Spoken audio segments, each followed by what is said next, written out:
Okay, I know trading options can feel confusing, but they don't have to be.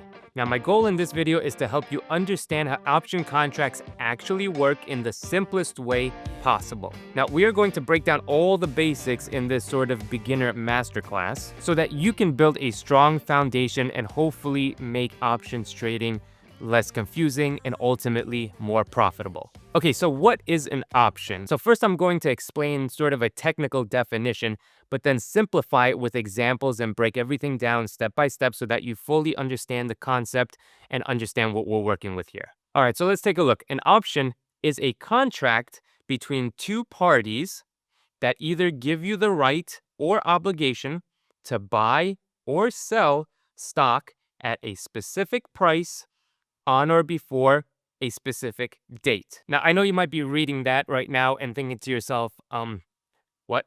But don't worry, like I said, we're going to break each part down individually. For now, the only thing that I want you to understand is that an option is a contract, okay? That's the first thing. So an option is a contract. All right, one step further between two parties, okay? Two parties. Now, obviously, there's going to be two parties involved with every contract. Okay, great. So, who are these two parties? Well, you have the buyer of the option contract and the seller of the option contract. The buyer of the contract is buying it from the seller, and the seller of the contract is selling it to the buyer. Now, I know this might seem obvious, but I really want you to sort of understand this and lock it in before we go further. Now, because the buyer is buying the contract, then they need to pay a fee in order to do so. This is called the premium. So the premium is how much it costs to buy the contract. Now, when you are selling an option contract, you are collecting that premium. You're collecting a fee. So the buyer pays the premium to the seller and the seller collects the premium from the buyer. Now let's break it down even further. There are two terms here that I want to define, and that is the specific price and the specific date. Now in the options world, we call the specific price the strike price. Okay, strike price. And on or before a specific date. This specific date of the contract is going to be called the expiration date, okay? So as you can see, specific price, strike price, and specific date, expiration date. So when you are entering into a contract regarding possibly buying or selling stock in the future, you need these two factors in the contract. The specific price, what is the price that we're going to agree on? That's the strike price.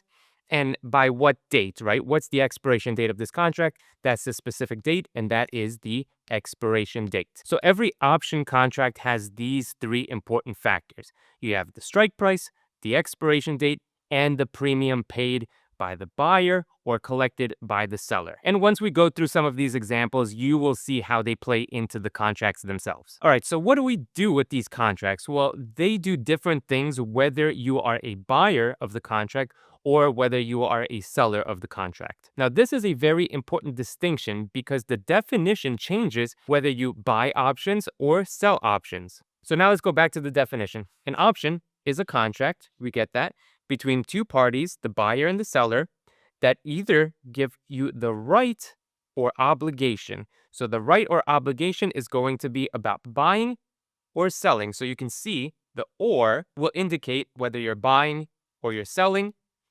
To buy or sell. So to buy or sell, this is going to be an indication of calls or puts. Stock at a given strike price on or before the expiration date. So putting it all together, essentially what we are saying is that we are creating a contract based off of something that's going to happen with the stock in the future. And the result of this contract is either going to be the right to buy stock, the right to sell stock, the obligation to buy stock, the obligation to sell stock. But that option contract itself will detail out all the specifics. Now, an important note. One option contract controls 100 shares of the underlying stock. So what does this mean? Well, remember when we said that an option contract might give you the right to buy or sell stock? Well, how much stock? Well, the answer is 100 shares for every one option contract. So that means that if you bought 3 option contracts, for example, then that would mean that your contract controls 300 shares of stock. So the premium price, which is the price per contract, is going to be multiplied by 100 for each contract. So if you have an option price of, let's say, $2.50, that would then translate to $250. So 250 times 100, $250. And that's how much you would have to pay if you bought that option contract. So when you scroll through your option chain and you see, oh, $2.50, and then you buy 1 option contract, then you would have to pay $2.50 times 100, $250 in premium, right? So if you bought 2 contracts at that price, you would pay $500 in premium. Okay, so now what I want to do is break this up into 2 sections, okay? Buying options and selling options, because like I said, what an option contract does and how you use them will differ for each, all right? So sit back, relax, and let's get started. Now, when buying an option contract, there are actually 2 types of options that you can choose from. You could either buy a call option or you can buy a put option. But Alex, what are calls and puts? Well, I'm glad you asked. So let's break down the definition of each. Now, while defining buying calls and buying puts, I want you to refer back to the definition that we gave at the beginning of this video so that you can see how it fits into that. Buying a call option gives you the right, but not the obligation, to buy stock at a specific strike price on or before the expiration date. So the key words there are the right, but not the obligation, and to buy stock. So when you are buying a call option, you have the right, but you don't have to buy that stock. Now, buying a put, what is that? Well, buying a put gives the buyer the right, but not the obligation, to sell stock at a given strike price on or before the expiration date. So by buying a put, you're going to have a right to do so. Well, what are you going to have a right to do?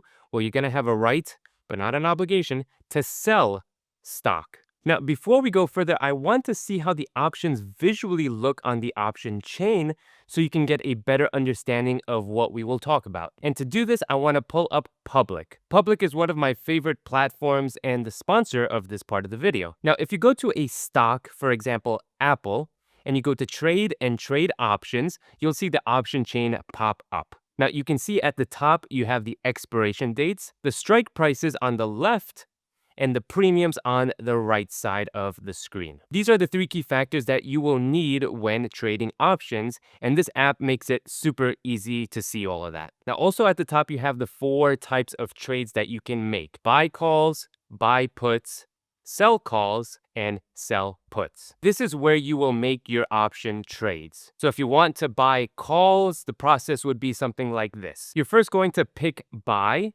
and calls to make sure you're on the right trade. Next, you are going to pick your expiration date, right? When your contract will expire. And then you are going to choose your strike price, either below the current stock price or at the current stock price, or even above the current stock price. Once you pick your option contract, you can go ahead and place that trade. Now, what's really great about Public is that when you trade options, it's one of the most cost-effective platforms out there. You will earn a rebate of 6 cents to 18 cents per stock and ETF contract with no commissions or per contract fees. In fact, Public is the only brokerage with an options trading rebate program, helping you minimize your options trading costs. Public also has an options strategy builder that helps you choose trades aligned with your market views. And as a beginner, this can be very helpful. But Public is not just for options. You can build a multi-asset portfolio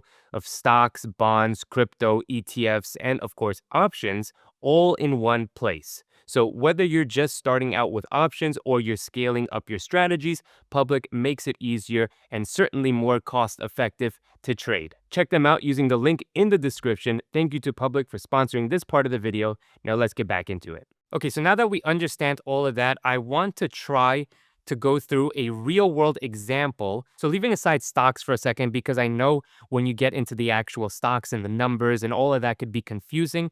So let's take it back a second. Let's look at a real world example of how this might work, and then we could apply it to stocks. So first, let's focus on call options, all right? And this is one of my favorite examples to give when somebody comes up to me and says, "Hey, Alex, what are call options?"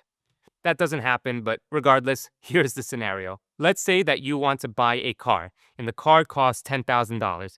So you want to buy this car, but you think that the price of the car might go up in the future. So you want to lock in the price now just in case. The dealer says, okay, pay me $100 and I will lock in the price of this car for $10,000 for a month. Now, if the car's value goes up to, let's say, $11,000 or $12,000, that's okay. You still have the contract that says you can buy that car for $10,000. Now, if the price of the car goes down to $9,000, well, then you wouldn't want to use your contract, right? Because, well, you can just buy the car for $9,000 instead of using your contract for $10,000. So you say, okay, that sounds good. So you pay the dealer $100 for the right to lock in the price of the car. What you've done essentially is enter into an option contract with the dealer. You are the buyer of the contract. The dealer is the seller of the contract. And because you are the buyer, you have to pay a premium to enter the contract, right? So that's the $100 that you gave the dealer. And the dealer, of course, collects that $100 because they are the seller of the contract, so they collect the premium. Now, the contract also has a set date until it's no longer valid, right? Remember, the dealer said that I'm going to lock in the price of the car for 1 month. So your expiration date is now 1 month out. Now, here's the question. How much money would you make off of this option contract? Well, let's say that the car did indeed go up in value, just as you predicted. Your contract is now worth more money. Now, why is that? Well, let's say the car's value is now $12,000. But remember, you have that contract that says that you can buy it for $10,000. So essentially, if you use that contract and you buy that car for $10,000, you can then sell it at the new price of $12,000, and you just made yourself a nice little profit of $2,000 on the car. But remember, there was a fee that we had to pay to lock in that price, right? The premium that we paid, that was $100. So your actual total profit is the $2,000 minus the $100, which gives you a grand total of math $1,900. Now, here is where it gets interesting.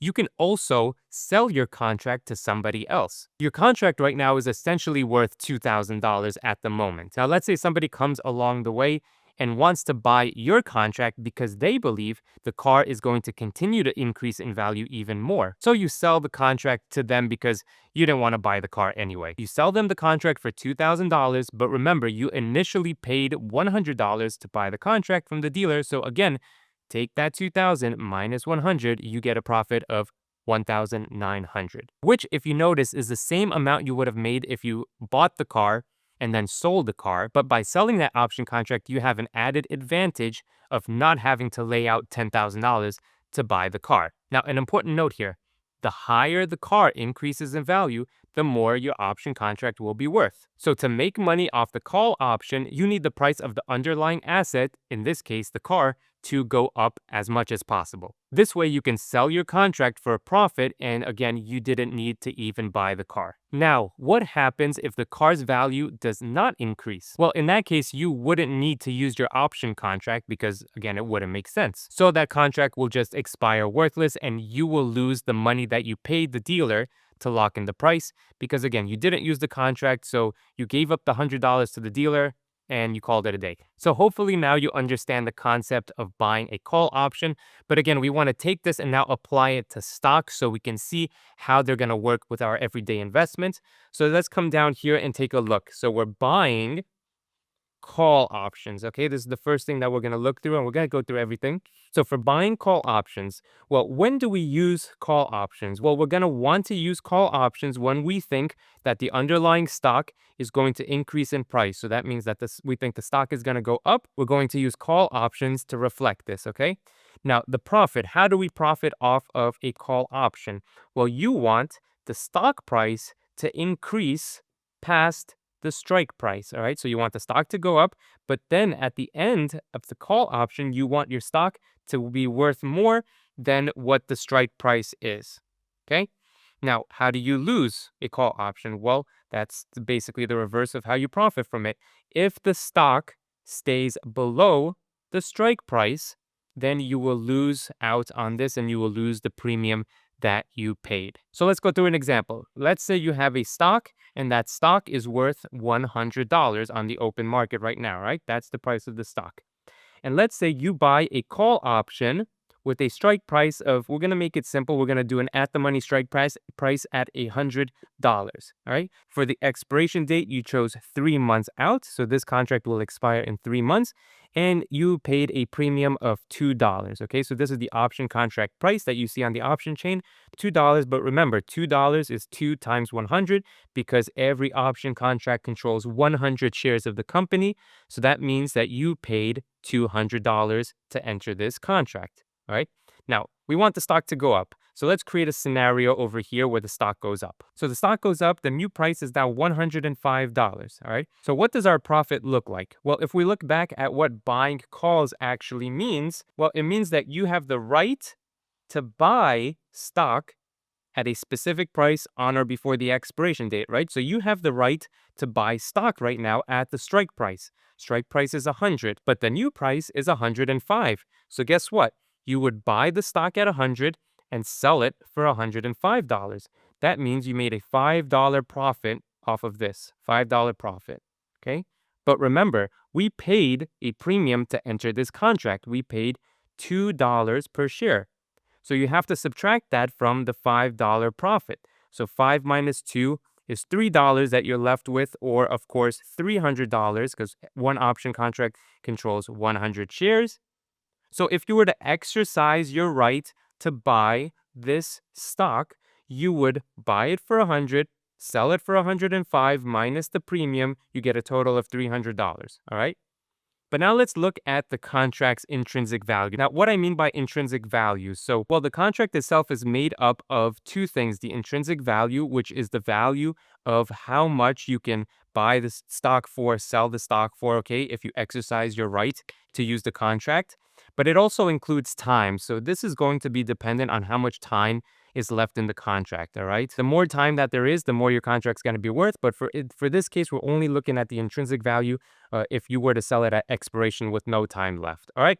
In all cases. So again, the intrinsic value of this is going to be $5 for your contract. Why? Because again, you can buy it at 100, sell it for 105, so the intrinsic value is $5. But again, the premium paid is $2, so 5 minus 2, that's $3 per contract, or $300 for a total profit if you were to sell the contract. Now, obviously here you see that you have an advantage. You can just sell the contract. If you were to use the method of buying the stock and then selling it, well, then you would have to put up the money to buy 100 shares of the company at $100. So you'd have to put up $10,000 essentially to make that profit, or you can just sell the contract for $300, make the profit, have a nice day. All right, now let's move on to buying put options. Now, again, we're going to go through a real world example so you understand the concept first, then dive into the numbers. Let's say that you own a house and it's worth $500,000, right? $500,000. But you are worried that the real estate market might crash and your house could drop in value to, let's say, $450,000. So you, being the savvy investor that you are, you go to somebody and you say, hey, I want the right to sell my house for $500,000 no matter what happens in the market for the next 6 months. Now, the person on the other side of the trade might say, sure, that sounds good. If you pay me $5,000, then I will give you a contract that says that you can sell your house to me for $500,000 anytime in the next 6 months, even if the market crashes. You say, okay, and you pay them $5,000. Now, essentially what you just did is you bought a put option contract for protection on your house.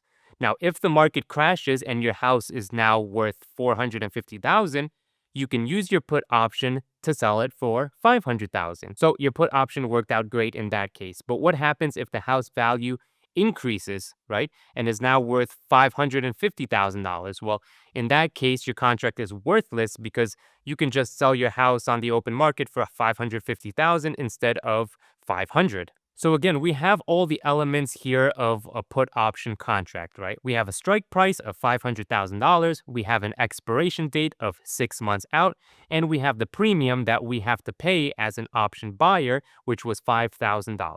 Okay, so far so good. All right, let's take a look at the numbers and apply it to our investing. All right, so for buying puts, when would we buy puts? Well, we would buy puts if we think that the stock that we're looking at to buy puts on will go down. All right. So that's the opposite of calls. Calls, you think it's going to go up. Buying puts, you think the stock is going to go down. So how would we profit? Well, we would profit if the stock drops enough and goes below our strike price. Okay.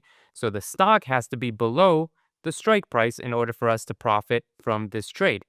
And how do we lose? Well, we would lose if the stock stays above the strike price. So the stock doesn't go down, and therefore we would lose the premium paid on the contract. So let's take a look at a scenario now. Let's say you have a stock trading for $50 and you want to buy a put option with a strike price of $50, let's call it, an at the money strike price. Okay, you can go out of the money or in the money, but for this example, we're just going to keep it simple and at the money strike price of $50.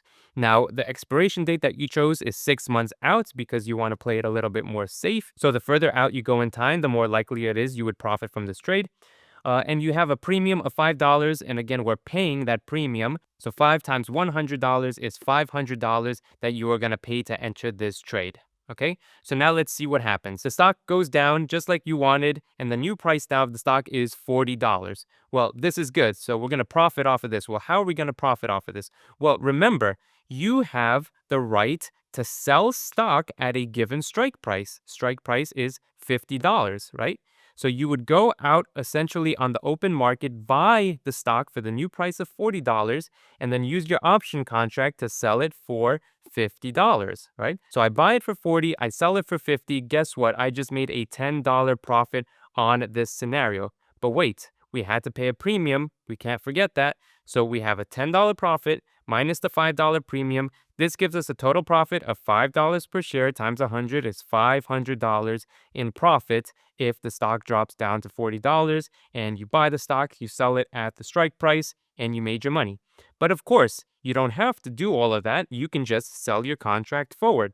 So by selling your contract with the intrinsic value calculated only for this, remember there might be extra value if there's a lot of time remaining on the contract, but nonetheless, the intrinsic value of selling the contract. So you have a $10 intrinsic value in the contract because you can buy it for 40, sell it for 50, but again, we paid the premium, so that has to be taken into account.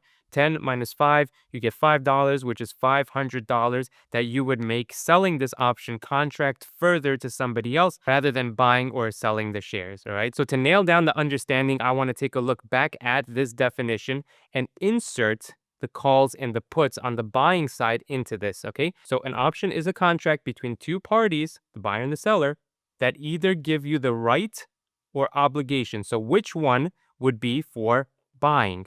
Well, it's going to be the right, not the obligation. Okay, so the right, not the obligation, to which one is for calls and which one is for puts. All right, so buying is for calls, selling stock is for puts at the strike price on or before the expiration date. All right. Now, just like when buying options, when selling options, there are also two ways that you can do so. So you can sell a call option or you can sell a put option. And we'll go through each of these. Now, let's go over a definition for selling a call option. Selling a call option gives the seller the obligation to sell stock at the strike price on or before the expiration date. Now, in order to sell a call option, you are going to need collateral in the form of stock in order to sell that call option. This is called a covered call. All right, what is selling a put? Well, selling puts gives the seller the obligation to buy stock at a given strike price on or before the expiration date. And to do so, you're going to need collateral in the form of cash for this trade. Now, when selling options, whether they're calls or puts, you are collecting a fee in order to make this trade. So how do we profit with selling options? Well, the idea is as follows. You want to sell an option, collect that premium, and then hope that the stock price does not reach the strike price by the expiration date. So our profit as option sellers is going to be the premium that we collect. Now you want that contract to expire worthless, as in you want it to be worth $0 at the end of expiration. Now remember, you are on the other side of the trade. So let's go back to buying options. If you're buying options, you want that contract to have value at the end of expiration, right? Well, the seller doesn't want you to have value. So now if we're the seller, we want your contract, which is in fact our contract, to expire worthless, to have zero value, because we get to keep that entire premium as profit. Now, the key word here when selling options that we want to understand is obligation. Now, again, when you are buying options, you have the right but not the obligation. When you are selling options, you are obligated to follow through with your contract. So you might be forced to buy stock at a specific price, or you might be forced to sell stock at a specific price. Now, let's talk about collateral for a second, all right? Because selling options obligate you to buy or sell stock, then you are going to need collateral to make this trade. So when we are selling calls, we are going to need collateral in the form of shares. So 100 shares for every one option contract that you sell. When you are selling puts, you are going to need cash as collateral in case you need to buy 100 shares of that company, right? Through your obligation of the option contract, you're going to need enough cash in your brokerage account in order to buy those 100 shares. All right. Now, this is a very important detail because the losses of selling options that you do not have collateral for can be unlimited. So, it is very important that you have collateral. In fact, a lot of trading apps out there don't even let you sell options without collateral. They're going to insist that you lock up your collateral to make that trade. So, again, shares for selling calls and cash for selling puts. So now to explain selling calls, let's take a look back at our car example, but this time I want you to put yourself in the seller's shoes. So let's say now you own a car and it's worth $10,000. Someone comes in and says to you, I think the price of this car is going to go up. And so they say, I want to make a contract and lock in the price to buy that car from you for $10,000 anytime in the next month. Now you look at them and you say, all right, if you want me to hold the car for you for $10,000 and lock in that price for a whole month, I'll do it, but I'll need you to pay me $100 in premium. They agree and they give you the $100 right then and there. That's yours to keep. So now you've just essentially sold them a call option. And the terms? Well, you agree to sell the car for $10,000 if they choose to buy it within that 1 month time. In exchange, you get to keep the $100 no matter what. That is your profit for making this trade. Now, one of two scenarios can happen here. So scenario number one, let's say the car stays at $10,000 or drops to $9,000. Well, the buyer then would say, nah, you know what? I don't want to use this option contract because the car is cheaper now, right? So why would I want to use this? So they let that contract basically expire worthless, and you get to keep not only your car, you get to keep the $100 that they paid you, and that is your profit for essentially selling this call option to them. Now, scenario number two, the car's value does go up. Let's say that it jumps to $12,000, and the buyer's like, great, I'm gonna exercise my contract. I wanna buy the car for $10,000 like we agreed. Now, you have to sell them that car for $10,000, even though it is now worth $12,000. Now, you still get to keep the $100 that they paid you, but you miss out on the $2,000 of extra value because you locked in the price at $10,000. Okay, so what essentially happened here? Well, when you sell a call option, you are making money up front, the premium paid to you. But you are also agreeing to sell your asset at a fixed price. If the price stays the same or drops, then you get to keep the premium and walk away with that profit. But if the price increases, then you will be obligated to sell your asset at the agreed upon lower price, and you would have missed out on potential gains. And that word is very important, potential, because you're not actually losing any money. You are in fact losing the potential to have made money. And you'll see what I mean when we break down this example. So let's come down here. We're talking about the selling side, and we're going to be talking about calls first, all right? So when would we use selling calls? All right. Well, we would use it when we want to collect premium income on our stock portfolio. So anytime that we feel that we can collect some premium for the stock that we own by selling call options, we're going to make this trade. So how do we profit? Well, we profit if the stock stays below the strike price. In other words, if the stock does not reach the strike price and stays below it, we will profit that premium that we got paid from the option buyer. All right. How do we lose on this? Well, we would lose if the stock rises above the strike price by the expiration date. So if the stock is above the strike price, then we would have lost the potential gains because we would be locked in to selling our shares at a lower price than it is currently trading at. So let's take a look at a scenario here so we could understand that a little bit more. All right. So we have a stock, it's trading at $100, and you have the collateral of 100 shares. Again, collateral is needed because those 100 shares will be used in case you are forced to sell shares. Well, you can't sell shares that you don't have, so you need the shares in order to do this trade. And let's say you have a strike price of 105. So you're going to want to choose a strike price that is above the current stock price. Expiration date, let's say it's 3 months out. Premium that you're going to receive. So remember, you are receiving this premium rather than paying it when you bought contracts. You are receiving $2 a share. So now let's take a look at what happens when the stock moves. So let's say the new price is now $103 by the expiration date. Well, guess what? It didn't reach the strike price. Again, this is what you want. We want the stock price to stay below the strike price. So in this case, that worked out just great. So that means we get to keep the $200 premium that we collected, walk away, and we can put on this trade again and again and continue to collect premium, hoping the stock price does not reach the strike price, and continue to collect premium as a form of income. All right. But let's say that the stock shoots up to $110. It was $100 and now boom, it shoots up and now it's $110. Well, what happens? Well, we are going to be forced to sell stock at the strike price of $105, right? Because that is our obligation when selling call options. We are obligated to sell shares at the strike price. So we have the shares, we're forced to sell them at $105, and we lost the potential to make $110. So that's why this has a little question mark here. So it's not really a loss if you think about it, all right? Say you own these shares and you bought the stock at $50 or $75, you're already in the profit, all right? You want to be in the profit when you sell covered calls, so that no matter what happens, even if you have to sell your stock, you're going to still be in the profit, all right? Just not as much profit as you would have hoped if you just didn't sell the call options and just sold it when the price reached 110. But nonetheless, you decided to sell call options, collect your premium. So you collected $200. Now the new price is $110. You're forced to sell at 105. So you lost a potential gain of $5 between 110 and 105. But remember, we collected $200 of premium, right? $2 per contract times 100. That's $200. So you actually lost 500 of potential gains minus the $200 that has to be factored back into it. So you only lost $3 or $300 of potential gains. Now, again, that word is important, potential. You didn't actually lose money on this, all right? You had stock at 100 and you were forced to sell it at 105. That is still profit of $5 per share.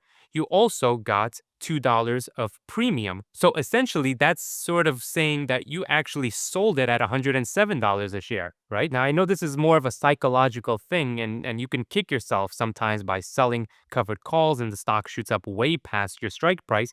But again, don't think of it necessarily as a loss. Think of it as, oh, well, I could have made more, which sometimes hurts even more, to be honest. All right, now let's understand selling puts, all right?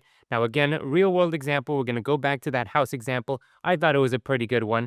And again, we're gonna flip it around to look at it from the other side of the trade. Let's say that you are an investor and you wouldn't mind buying a house if the price was right. So right now, this house that you're looking at is worth $500,000. Well, somebody comes to you and says, I'm worried that the housing market might crash. Would you agree to buy it from me for $500,000 if that happens in the next 6 months? Now, you, being the savvy option seller that you are, you say, sure, I'll take that deal, but I want to be paid a premium of $5,000 upfront for agreeing to do this. They agree, you lock in the contract. So they get a contract that says that they can sell you the house for $500,000. You collected the $5,000 premium upfront, and you have an expiration date of 6 months, right?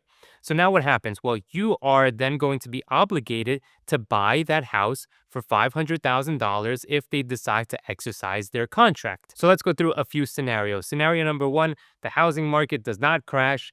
The house itself stays around $500,000, maybe it goes up a little bit in value. Well, then the buyer of the contract won't need to use the contract at all, right? Because if the house appreciated in price a little bit, well, then they can just sell the house at a higher price. So the result is they don't use the contract and you don't have to buy anything.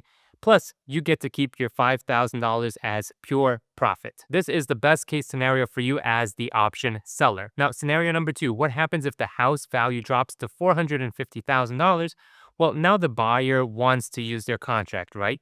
They want to sell you that house for $500,000 even though it's only worth $450,000. This means per your obligation in your option contract, you are going to be forced to buy the house at $500,000 even though it's worth less, which if you do the math on that is a paper loss of $50,000. Now, I say paper loss because until you sell that house, you haven't locked in any losses, right? So it's a paper loss on paper of $50,000. But remember, you collected $5,000 upfront from the option buyer. So we have to add that back into our loss. So our total net loss is $45,000. It's not ideal, right? But that is the risk that you accepted when you sold this option contract. So now applying it to stocks, how do we sell puts, make a profit, hopefully not make a loss? Well, when would we sell puts? That's the first thing that we would look at. Well, we would sell puts when we want to collect a premium. Again, selling options is all about the premium that we collected. Whether you sell calls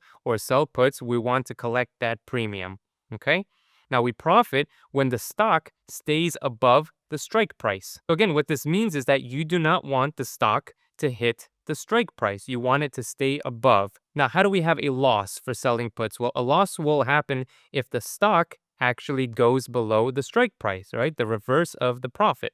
So if the stock goes down and it goes below the strike price that we sold the put at, then we will have a loss on this, a loss on paper, that which you're going to see in a second, but nonetheless a loss. So let's say that we have a stock and it is trading for $50, all right? Now you're going to need collateral for this like we spoke about, and that's going to be in the form of cash. So you're going to need enough cash in order to buy 100 shares of the company. Well, one share is $50, so 100 shares is $5,000. So you're going to need at least $5,000 in order to make this trade, okay? Locked up in your trading account, they're going to lock it up as collateral. You can't use it until this trade is finished. So let's say you sell a put with a lower strike price of, let's say, $45. Again, you want to sell a put with a lower strike price and hope that the stock does not reach this price. Expiration date 6 months out, and the premium that you collected for this is $5. All right, times 100 is $500 that you're going to collect as profit for this trade. All right, so now let's take a look at what happens if the stock goes up from $50 to $55. So we have a new price of $55. Well, in this case, you're going to be able to keep this entire premium as profit, the $500 that you collected, and you won't need to buy any stock, okay? Because the stock price did not go down to your strike price. It stayed above it. $55 is obviously above 45, so nothing happens. The contract expires worthless, which is what you want, and you collect the premium as the profit. Now let's take a look at what happens if the stock goes down from $50 to $35, right? So in this case, the new price is below your strike price. The new price of 35 is below your strike price of $45, all right? So what does this mean as far as exercising your contract is concerned? Well, by selling puts, your contract says that you are obligated to buy stock at the strike price, and the strike price is $45. So you would have to buy stock at $45 and sell it for the new price of $35. So you don't have to sell it, okay? But at the end of the day, your stock is only going to be worth $35, but you had to buy it for $45. All right, so this is why the loss, that's a little question mark here, because it is a paper loss, and it's only an actual loss if you sell it at this $35 price. All right, so you're forced to buy at $45 per your option contract. You sell it for $35. That means you lost $10 per share. But oh, wait a second, we collected $5 of premium, so you have to take the loss on your shares, 10 minus the 5 that you collected. So your loss is actually a little bit less. It's $500 loss because you took on that risk by selling that put option contract. You are then forced to buy that stock, even though the price is lower. That is the name of the game sometimes. So now the question is, in what scenarios would we want to use options in our investing to take advantage of all the advantages that options have over just buying and holding stock? So let's go through some of the reasons you might want to use options. So the first reason is written out right there in the definition: to buy or sell stock at a specific price to lock in that price. So let's say a stock is trading at $100, but you only want to buy it if it drops to $90. Well, instead of watching and waiting, you could actually use an option contract to set that price in advance. Now, if the stock falls to $90, you will be able to buy it. And if it doesn't, well, you don't have to. Or maybe the stock is trading at $100 and you believe it is going to rise fast past, but you're okay buying it at $105 if that happens. You can again use an option contract to lock in the price at $105. So even if that stock jumps up to $120, you will still be able to buy it at $105. Now, in both of those cases, options give you control over the price that you buy or sell at without necessarily having to act immediately. Now, another reason is leveraging your investment by controlling more shares with less money. Now, we know that one option contract controls 100 shares of stock. Well, how can that be used to our advantage? Well, this simply means that for a much smaller investment, you can potentially make a much larger return compared to buying a stock directly. So imagine that a stock is trading at $100 and you buy 100 shares of that stock. Well, you would need $10,000 in order to buy that stock, right? 100 times 100. But let's say there's an option contract that gives you the rights to buy that same stock and it only costs you $2 per share. So only $200 you have to pay to control that same amount of stock. So now instead of spending $10,000, you're spending $200 to control those shares. So why is this useful? Well, if the stock goes up to, let's say, $110 and you owned the shares, you would be making a profit of $1,000, right? 10%. But if you use options and the stock goes from 100 to 110, your $200 option now might be worth $700, for example, depending on the strike price and expiration date, right? So you can make a lot more money using options on a percentage basis based off of the premium that you had to pay, rather than outlaying a lot of money and making a smaller return by owning the stock. So with a smaller upfront investment, you have a much bigger return, and that is the power of leverage. Another powerful use of options is to protect your portfolio when things go wrong, and they do a lot of the times. So this is called hedging, all right? So I want you to think of this like buying insurance, right? Just in case. Now, you might want to insure your car or your home to protect that investment if something happens to it, right? Same thing with stocks. We want to protect it if the market drops. Now, what you could do in this case is you can use a small amount of money to buy an option that will increase in value if the stock drops. That way, if your stock does go down, then you gain from that option, and that helps offset your loss in your stock position. Now, another way to use options is for income. So we understand that when we buy options, we have to pay a premium to do so, right? Well, who do we pay that premium to again? The seller of the option contract, okay? So if we turn the tables around and become an option seller, then you are collecting premium for selling option contracts, and you can do that over and over for income. Now, selling options is a very popular way to generate sort of passive income. I use that term loosely, but it's the concept of selling an option on, let's say, a monthly basis and hope that the stock price does not reach your strike price. That option contract becomes worthless and you get to keep the entire premium. You do that month after month and collect income on the stocks that you own or the cash that is sitting in your account. Now, another way that people use options is simply to speculate, right? I mean, that's probably what you know options for.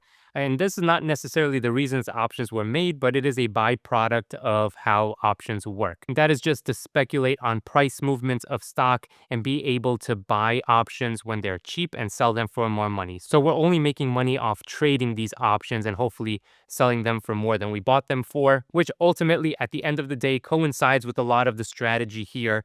Like I said before, sometimes it doesn't make sense to exercise your right to buy, and you might as well just sell that contract on. But speculation itself, just buying cheap contracts hoping that they will become more expensive, can still be done, but you have to do it right. Now, one of my favorite ways to buy options in this manner in order to sell the contracts for a profit are with leaps options. Now, I break down my entire strategy right here in this video, so this should be the next video that you watch. And if you want to dive deeper into the world of options, I welcome you through the links below. Thank you all so much, and we will see you on the next video.